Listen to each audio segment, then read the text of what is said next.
Uma alegria estar com você agora, nesse momento especial, onde a gente vai conversar um pouco sobre algo super importante para a gente, a nossa vida sexual. Eu quero falar sobre sexualidade, trazendo para você uma visão para além do que está posto na sociedade, de um modo geral. Aonde que eu quero me basear? Eu quero trazer para você Efésios 4, 13 e 15, que nos desafiam da seguinte maneira: cheguemos à maturidade, atingindo a medida da plenitude de Cristo. O propósito é que nós não sejamos mais como crianças, levados de um lado para outro pelas ondas, nem jogados para lá e para cá por todo o vento de doutrina e pela astúcia e esperteza de homens que induzem ao erro. Antes, seguindo a verdade em amor, cresçamos em tudo naquele que é a cabeça, Cristo. Eu queria lembrar para você que quando o Senhor nos traz desafios na palavra de Deus, Ele está falando de tudo a respeito da gente. Ele está dizendo das coisas mais profundas da nossa história, detalhes da nossa vida e também Ele está dizendo da nossa vida sexual. Porque a nossa vida sexual é importante. Ela é algo extremamente importante para Deus, inclusive, porque Ele a criou para nossa alegria. A vida sexual, o comportamento sexual foi criado por Deus para nossa alegria. E ele foi criado de um jeito que nos faça bem e não mal. Então nós precisamos olhar para isso com maturidade, como diz a palavra de Deus, atingindo uma maneira de pensar que vem de Jesus. Para quê? Para que nós não sejamos levados de um lado para o outro, como a palavra de Deus diz, por astúcia e esperteza de homens que induzem ao erro. Mas nós precisamos compreender a verdade em amor e crescer em direção a Cristo em tudo isso. A vida sexual, o comportamento sexual tem sido o foco da sociedade de uma maneira muito intensa nos últimos anos, mas nem sempre de uma maneira positiva. Por isso nós precisamos olhar para a palavra de Deus e ver qual é a verdade. Como que o sexo foi feito para ser? A palavra de Deus é o nosso fundamento para isso. É o nosso manual maior. Deus diz direitinho assim, como que o sexo deve ser, para que ele serve, como ele deve ser realizado. E tudo isso para quê? Para nos proteger. Uma vida sexual protegida, feita do jeito que é para ser, ela trabalha com a psique saudável. Agora, uma vida sexual disfuncional, distorcida, que não trabalha com o jeito que foi feito para ser, ela traz muitas dificuldades para a psique, distorcendo não só o organismo do ser humano, mas também a sua própria mente. O sexo tem esse poder. Ele foi feito por Deus para ser uma aliança muito poderosa entre o homem e uma mulher, que se completam, que se uniram para o resto da vida, que jamais vão se abandonar. Sexo foi feito para ser vivido dentro de um ambiente onde eu tenho certeza de que a pessoa para quem eu estou expondo toda a minha nudez e intimidade, ela jamais vai me abandonar. Ela sempre estará comigo. Isso protege a minha psique, a minha emoção. Agora, se eu faço sexo, se eu tenho um comportamento sexual que expõe a minha nudez aqui e essa pessoa me abandona, expõe a minha nudez lá e essa pessoa me abandona, expõe a minha nudez acolá e essa pessoa também vai me deixar. O nível de insegurança que isso causa traz um dano profundo à psique. Então, uma das nossas lutas é que nós precisamos olhar para a vida sexual com verdade. Como Deus fez isso para ser? E se eu aceito essa verdade e vivo dentro dessa verdade, eu me torno protegido. Efésios 4 ainda, nos versículos 17 até 24, diz o seguinte: assim, eu digo a vocês, e no Senhor insisto, não vivam mais como gentios, que vivem na inutilidade dos seus pensamentos. Eles estão obscurecidos no entendimento e separados da vida de Deus por causa da ignorância em que estão, devido ao endurecimento do seu coração. Tendo perdido toda a sensibilidade, eles se entregaram à depravação, cometendo com avidez toda espécie de impureza. Todavia, não foi isso que aprenderam de Cristo. De fato, vocês ouviram falar dele e nele foram ensinados de acordo com a verdade que está em Jesus. Quanto à antiga maneira de viver, vocês foram ensinados a despir-se do velho homem, que se corrompe por desejos enganosos, e a serem renovados no modo de pensar e a revestir-se do novo homem, criado para ser semelhante a Deus em justiça e em santidade provenientes da verdade. Veja, sexo não diz respeito só a um ato. É, na verdade, o reflexo de toda uma visão de mundo. O seu comportamento sexual reflete o que você acredita.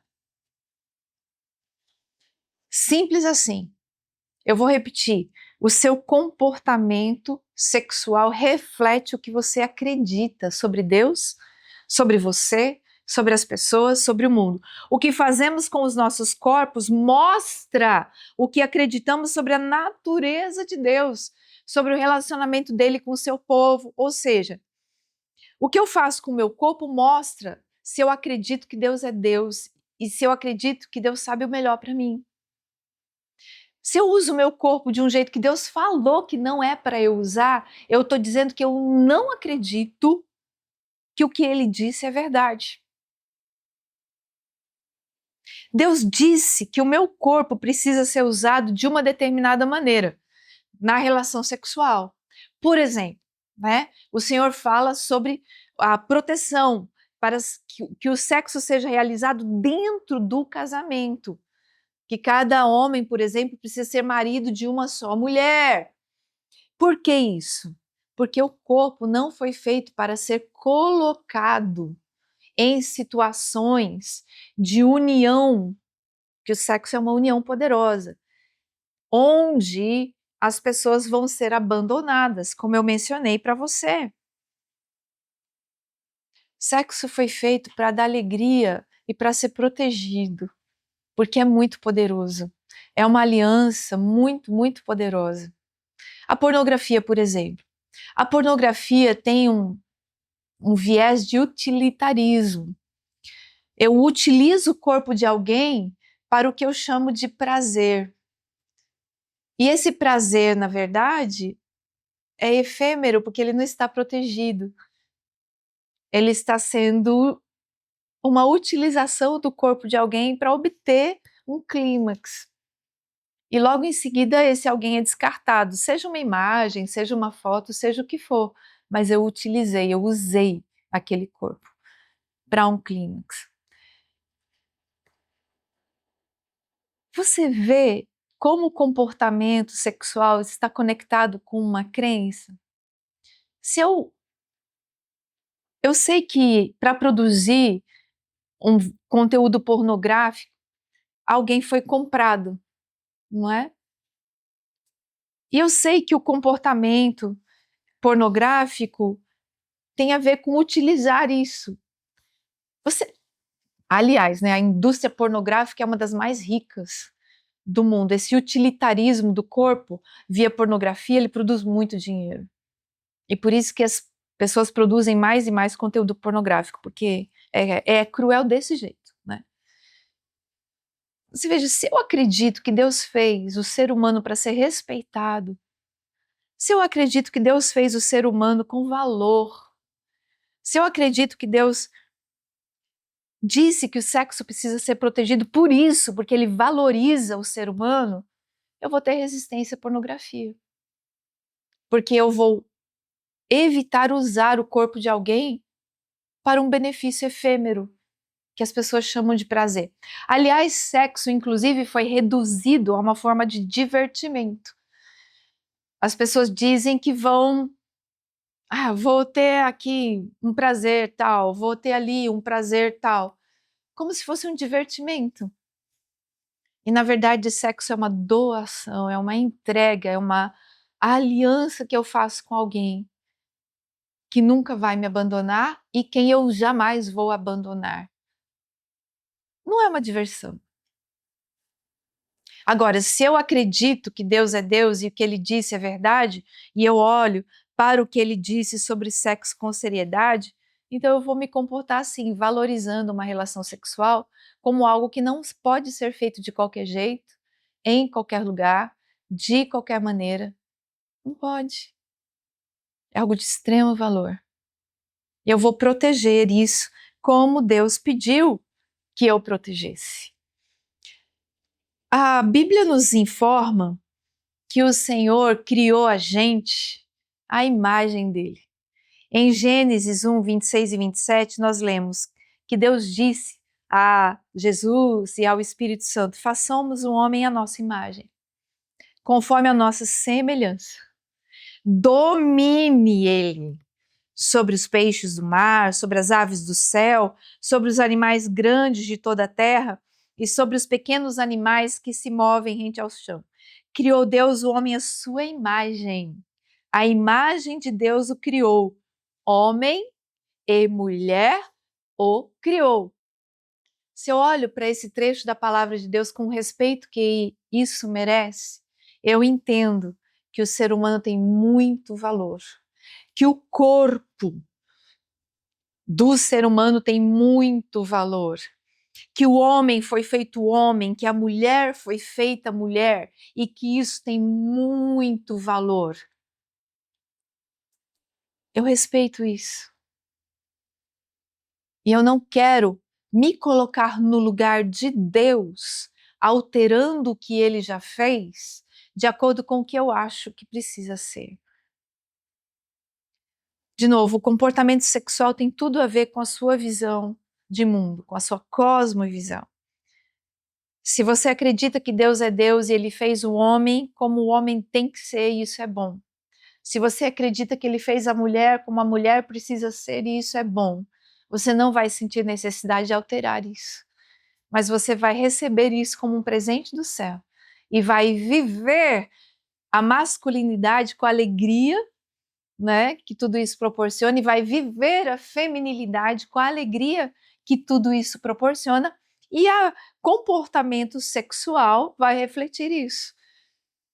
Vai haver a busca por um casamento que é respeitado e honrado, uma busca por um comportamento sexual dentro do casamento que é honrado, e isso vai trazer saúde para a mente, para as emoções e para o coração também. O que acontece é que em muitas culturas, vem sendo trabalhado há tempos a ideia de remover o gênero da realidade objetiva. Isso é isso. A verdade é essa. E colocar o gênero no campo da preferência ou da experiência subjetiva. Ou seja, gênero não é mais o que é. Gênero está conectado com a visão de mundo, com a identidade, que não é mais definida pelo DNA ou pelos gênesis, mas pelas percepções de um indivíduo. Então, se as percepções mudam, a identidade de uma pessoa também muda. Isso é volátil, gente. Como é que eu vou identificar a identidade, né? Como é que eu vou trazer a identidade de alguém com base no comportamento sexual de alguém? Isso equivale a trazer a identidade de uma pessoa ao seu comportamento em outras áreas da vida. Por exemplo, se eu posso dizer que a identidade de alguém está conectada ao seu comportamento sexual, então eu posso dizer que a identidade de alguém está ligada às suas opções no que diz respeito à honestidade ou desonestidade? Não, a gente não faz isso, né? A gente não conecta a identidade de uma pessoa ao que ela faz. Por que que a gente faz isso em relação ao comportamento sexual? Ah, eu faço sexo dessa maneira, então eu sou isso. Essa é uma situação volátil e a gente precisa identificar isso como perigoso. A maneira como eu faço sexo não determina quem eu sou. Isso é um comportamento. Mas, de novo, no mundo inteiro, em todas as culturas agora, a ideia é sair da realidade objetiva de quem a gente é, ou homem ou mulher, e ir para um campo onde a minha vontade ou a minha percepção dita quem eu sou. Você consegue identificar o perigo disso? Porque vontade não é uma coisa que dura para sempre. E percepção também não é uma coisa que dura para sempre. Agora, a verdade objetiva é essa sim, essa é a verdade para sempre. Então, como é que eu vou negar a verdade objetiva para viver o que uma percepção me diz? Nós precisamos olhar para isso com cuidado, né? Outra coisa que acontece nas culturas são os estereótipos, né? Os estereótipos mostram como uma pessoa tem que ser. Uma pessoa tem, por exemplo, uma mulher tem que ser assim, desse jeito. Às vezes, né, os estereótipos correspondem muito à verdade, mas às vezes nem tanto. Se uma mulher gosta de futebol, tá tudo bem. Se uma mulher gosta de esportes mais radicais, tá tudo bem também. Não é por isso que ela tem que mudar de gênero. Se uma mulher gosta de determinadas coisas mais perigosas, tá tudo bem, ela continua sendo mulher, porque a realidade objetiva está no DNA dela, está nos genes dela, e não no que ela gosta ou não gosta. Mesma coisa de um homem. Se o homem ele gosta de coisas mais artísticas, se ele não gosta de futebol, tá tudo bem também. Porque ser homem, a sua masculinidade não está ligada aos seus gostos, a sua maneira de ser no mundo está ligada aos seus genes, ao que está no seu organismo, né? Ao que marca a sua pessoa. A realidade objetiva, não é? Por que que nós confundimos? Por que que na escola, por exemplo, as crianças chamam o menino que não gosta de futebol disso ou aquilo? Tá errado, né? O gosto do menino não é a identidade dele. Então nós precisamos trabalhar com essas coisas. O que você acredita? Qual é a sua visão de mundo? Isso precisa ser colocado em xeque, não é? Será que nós estamos fazendo uma confusão aí, confundindo gostos e interesses com identidade? Comportamento sexual com identidade? Ato sexual com a identidade? Nós precisamos olhar também para o conceito de amizade, por exemplo. Homens podem ser muito amigos de homens, amigos irmãos, assim. E isso não significa que isso tenha que desaguar num comportamento sexual. Não. Mulheres. Mulheres precisam de amigas, amigas irmãs. E isso também não precisa desaguar num comportamento sexual. Não. É uma amizade. É uma amizade, não é? Como Deus fez o sexo. O que ele preparou para a nossa vida sexual. É isso que nós precisamos compreender, estudar. E sim, nós podemos desafiar o que está posto na sociedade. Nós temos alternativas. Nós não somos obrigados a engolir certas pressuposições que a sociedade tem construído e colocado sobre todos nós, como eu te disse, né? Na escola, as crianças, elas são capazes de dizer para uma menina que ela é isso ou ela é aquilo porque ela não gosta de rosa. Isso está errado e precisa ser desafiado, né? Não é o gosto pessoal de uma menina que determina a identidade dela. Ela é tão mulher quanto qualquer outra mulher e merece ser tratada como tal. Talvez você mesmo tenha se confundido nas suas percepções por causa do que falaram. Ah, passaram a minha escola inteira dizendo que eu era isso, ou que eu era aquilo.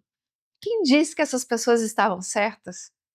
Será que você não foi sugestionado pelo que falaram ou pelo que fizeram com você, acreditando que a sua identidade estava marcada por conta do que falaram?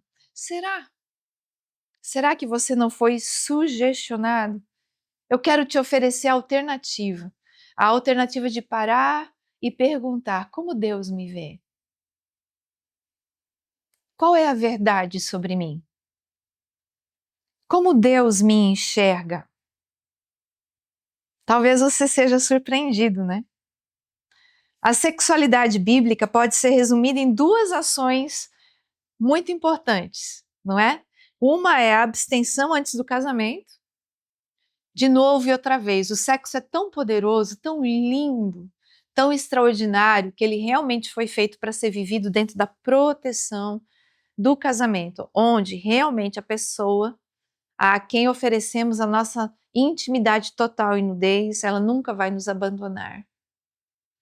O sexo precisa ser protegido porque ele é muito poderoso. Sexo é algo que tem vieses emocionais poderosíssimos, vieses físicos. São espiritualmente falando muito importantes. O sexo não pode ser usado de qualquer jeito, em qualquer lugar. De novo e outra vez, vamos falar isso. Por isso que Deus é tão cuidadoso com ele.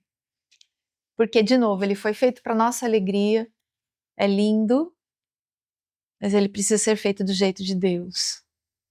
Porque o jeito de Deus protege a nossa mente, o nosso coração, a nossa emoção e nos torna plenos. Então, o sexo é para depois de casados, né? Então, nós vamos praticar a abstenção mesmo. A gente vai guardar o nosso organismo, a gente vai guardar a nossa mente, a gente vai guardar as nossas emoções, nos abstendo de sexo antes de casar. Quando o casamento acontece entre um homem e uma mulher, aí vem a segunda ação, que é a fidelidade no casamento. Então, a abstenção antes do casamento e a fidelidade no casamento. Depois de casados, nós vamos nos manter super fiéis e vamos ter relações sexuais única e exclusivamente com o nosso esposo, com a nossa esposa. Homem com a sua mulher com o homem com quem escolheu se casar, porque eles se completam. Eles são diferentes e eles se completam. Deus disse, né? Deixará o homem, seu pai e sua mãe, e se unirá à sua mulher, e eles serão um, porque eles se completam, eles se encaixam. E eles formam um ambiente onde o amor de Deus se revela, inclusive através da relação sexual.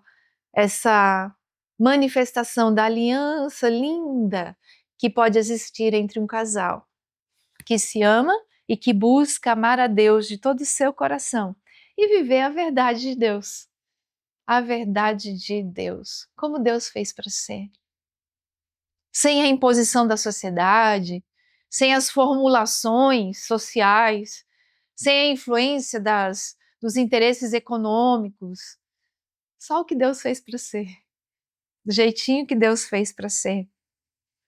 Isso traz para a gente uma plenitude tão grande, porque quando a gente faz o que Deus disse, quando a gente realiza o que Deus propôs, a gente se encaixa, a gente se sente pleno, a gente não fica desajustado.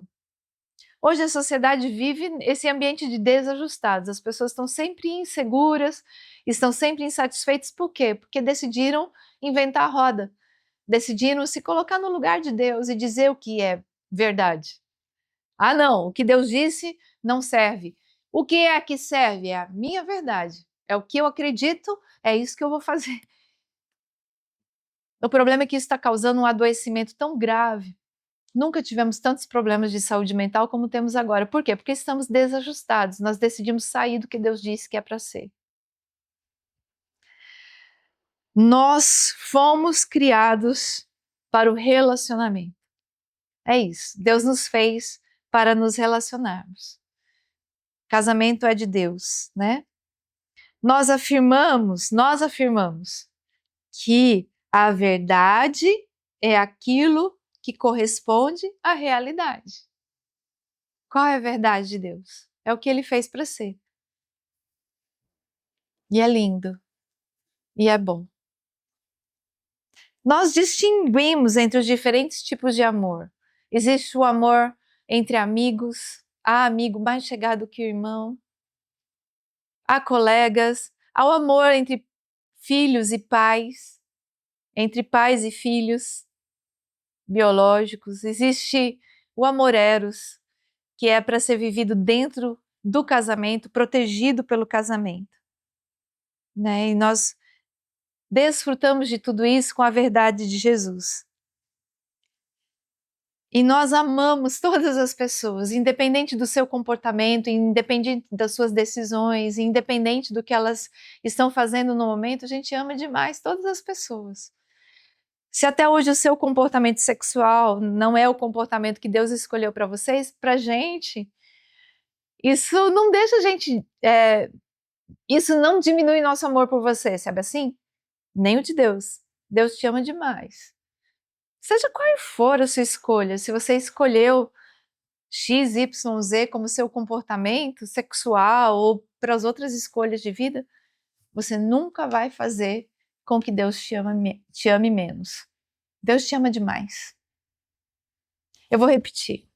Você nunca vai conseguir fazer com que Deus te ame menos. E a gente, como igreja, também não te ama menos. Se você se comporta assim ou assado, a gente quer realmente abraçar você. E nós acreditamos que Deus tem o melhor para a sua vida. Nós estamos nos colocando ajustados com o que Deus acredita. Nós queremos nos alinhar a Ele e não o contrário. Nós não queremos inventar a roda e desdizer o que Deus disse, não. Nós queremos receber o que Deus tem para nós, aceitar isso, essa verdade e ajustar o nosso comportamento sexual, nossa vida sexual ao que Deus tem para nós. Aí talvez você esteja pensando assim, olha, eu já fiz de tudo errado na minha vida sexual. Então para mim não tem mais jeito? Eu digo para você que tem sim, tem super jeito. Deus pega você onde você está agora e Ele restaura tudo, porque não há nada que Jesus não possa curar.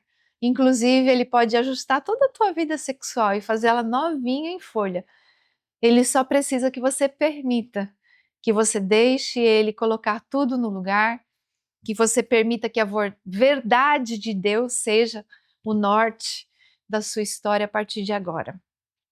Eu tenho uma pergunta facilitadora para você. A pergunta é: o que eu acredito sobre a vida sexual que pode não ser verdade? O que eu vim a acreditar?